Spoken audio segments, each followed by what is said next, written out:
Fox News contributor Newt Gingrich.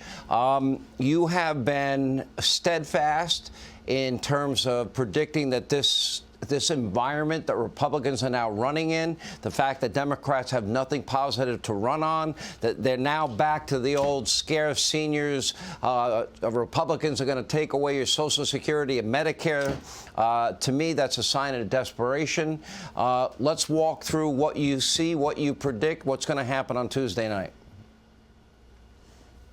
Well, I think at a general level, we're going to be somewhere between +3 and +5 in the Senate. The one which I think is hanging in the balance is a terrific candidate, Tiffany Smiley, in Washington State. But Washington State's a very tough state for us. But I think we're going to win all the Republican seats, which will include Oz in Pennsylvania, J.D. Vance, and it will include people like Marco Rubio handily.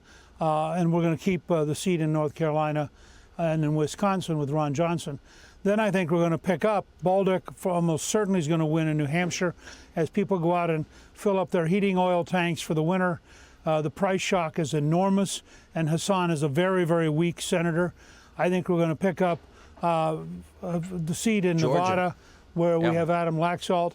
In Georgia, I actually, look, I'm an optimist. I think Herschel is probably going to win. Herschel Walker is going to win without a runoff. I think that Brian Kemp has done such a great job, put together such a powerful team, that he's going to beat Stacey by a big margin. And in that process, I think he's going to carry Herschel above 50%.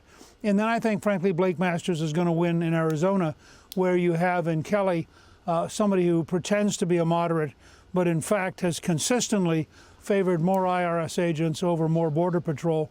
And people of Arizona know it. So I think it's going to be a great night. On the House side, we'll be somewhere between +20 and +50. I personally think it'll be about 44. And Kevin McCarthy is the next speaker. Wow, that is a very bold prediction. When you think of all these races, a lot of them are either dead even in the polls or a 1-point advantage or a 2-point advantage. And I'm talking about, more specifically, I'll break it down, Georgia, New Hampshire, Pennsylvania, Nevada, and Arizona in particular. Those races seem to be the toughest right now. I'd add Tiffany Smiley in Washington State. When you see races that are that tight, how should people interpret that? Because now you're talking about, between all those races I just mentioned, maybe 30, 40, 50,000 votes will determine the winner in all those races combined. Well, it could be. We won with Reagan. We won control of the Senate when nobody expected it, and the total margin was amazingly small. But we kept winning seats by 10,000, 15,000, 20,000. Look, there are two things to remember here. One is Robert Cahaly of Trafalgar has said over and over again, with all of the vicious, hateful language from Biden and others, you suppress the Republican willingness to talk to pollsters. So Cahaly says it's much harder to get an accurate read on Republicans right now because they frankly don't want to tell people what they're going to do. And the hostility has been so great in the news media.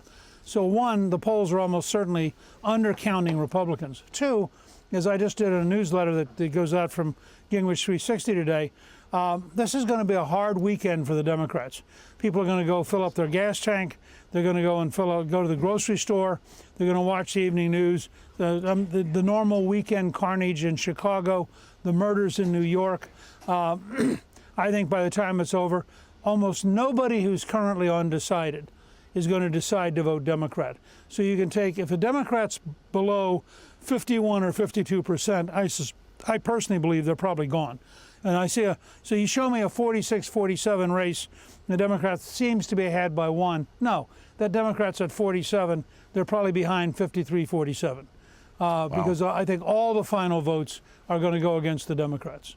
I've learned over the many years, and being the MC the night you became Speaker of the House, a night I'll never forget and was honored to be a part of, you've never been wrong. You are almost always right. So I trust your confidence. Almost always.